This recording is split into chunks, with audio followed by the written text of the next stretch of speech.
Vamos às notícias políticas do dia. Arimatea Souza já está por aqui. Ari, entra em pauta na Assembleia da Paraíba a questão da reforma previdenciária em nível de Estado.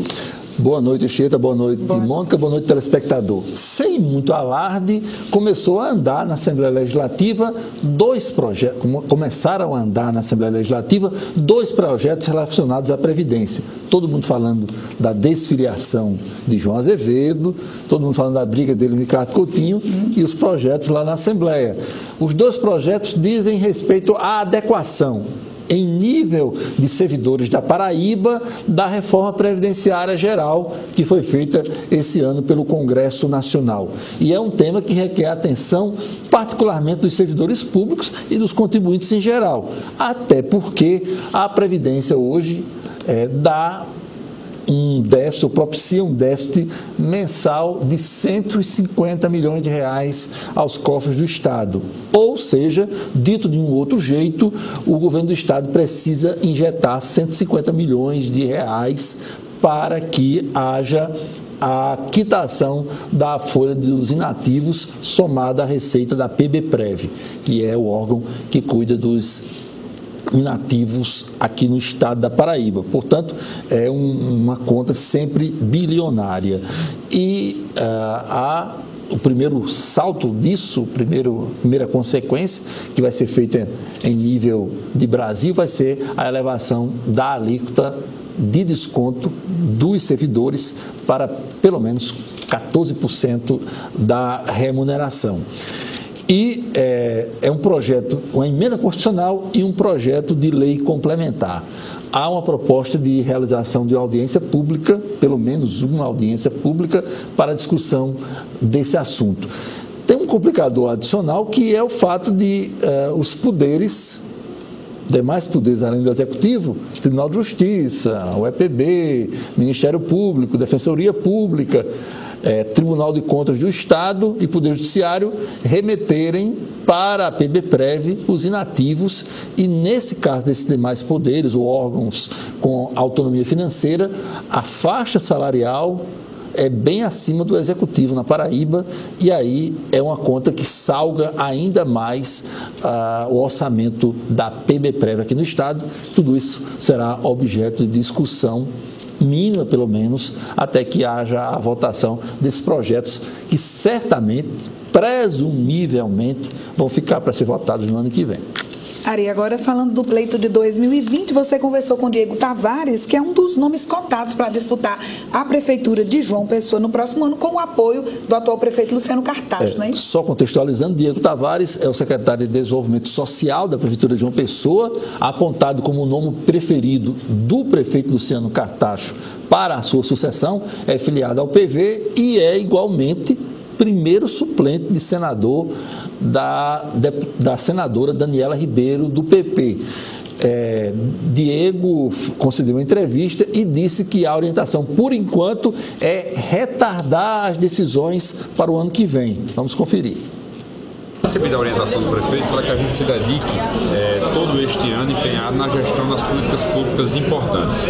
E aí, na virada do ano, a gente sabe que o ritmo diminui um pouco entre o Réveillon e o Carnaval, a gente consegue tirar um tempozinho ali para que a gente possa discutir política, ver o que é melhor para a cidade de João Pessoa. O que eu defendo na condição de representante do meu partido, como sou primeiro suplente, como membro do diretório, é que a gente escolha aquele que tem o perfil de continuar esse modelo de gestão implementado pelo prefeito Luciano Cartacho. O perfil de que a gente cuida da cidade, fazendo obras importantes, são 170 quilômetros de asfalto, LED nas ruas, mas também a gente cuida das pessoas. A gente tem um olhar especial pela educação, pelas creches, quadruplicamos a quantidade de vagas nas creches.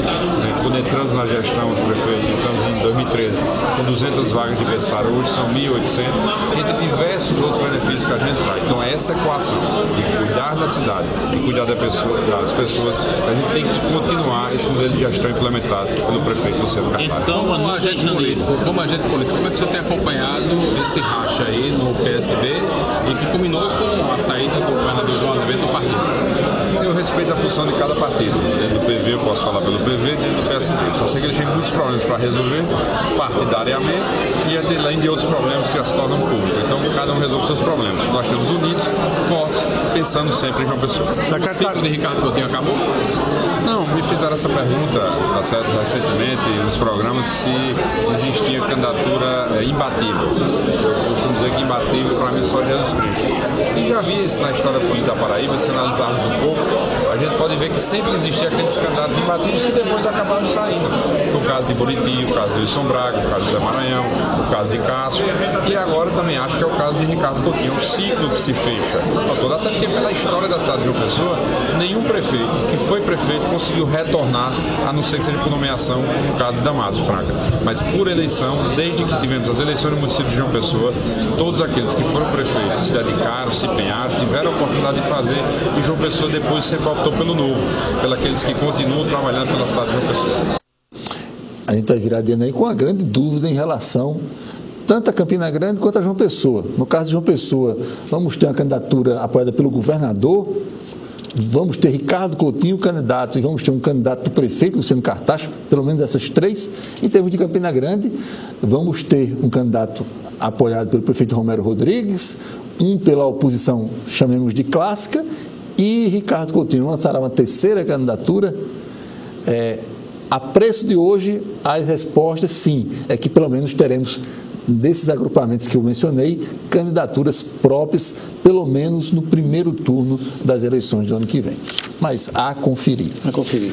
Os destaques nacionais: o Instituto Datafolha publica hoje uma nova pesquisa de avaliação administrativa e política, e o ministro da Justiça, Sérgio Moro, continua sendo o mais bem avaliado e o mais popular ministro do governo Bolsonaro, além do próprio chefe, do próprio presidente Jair Bolsonaro.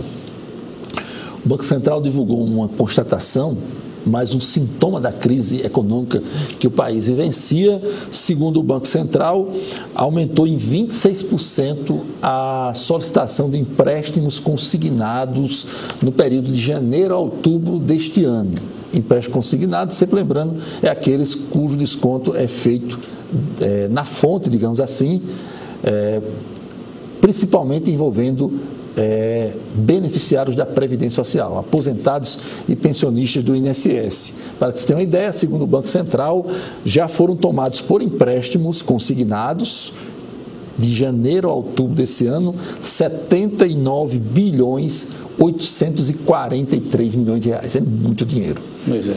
E isso geralmente é pago em 24, 36 e até 48 meses, descontado mensalmente, quando a quitação dos benefícios.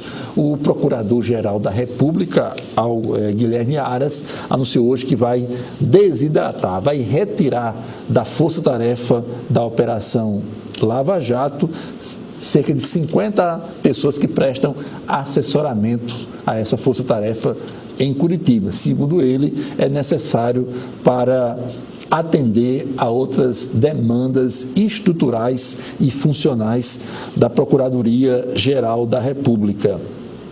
Ou é mesmo para ir aos poucos acabando a Lava Jato? Ou para desidratar. É mais uma, né? Que são passos dados um atrás do outro. Pois é.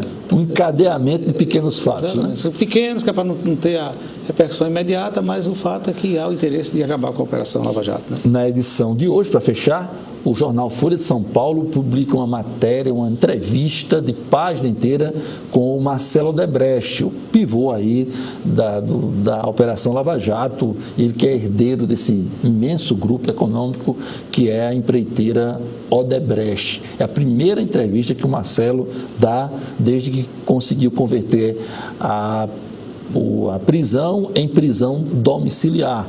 E segundo ele, segundo Marcelo Odebrecht, a sua empresa, a empresa da sua família, conseguiu a contratação de obras em Cuba com a influência direta do ex-presidente Luiz Inácio Lula da Silva. Queri, muito obrigado, boa noite. Muito boa noite.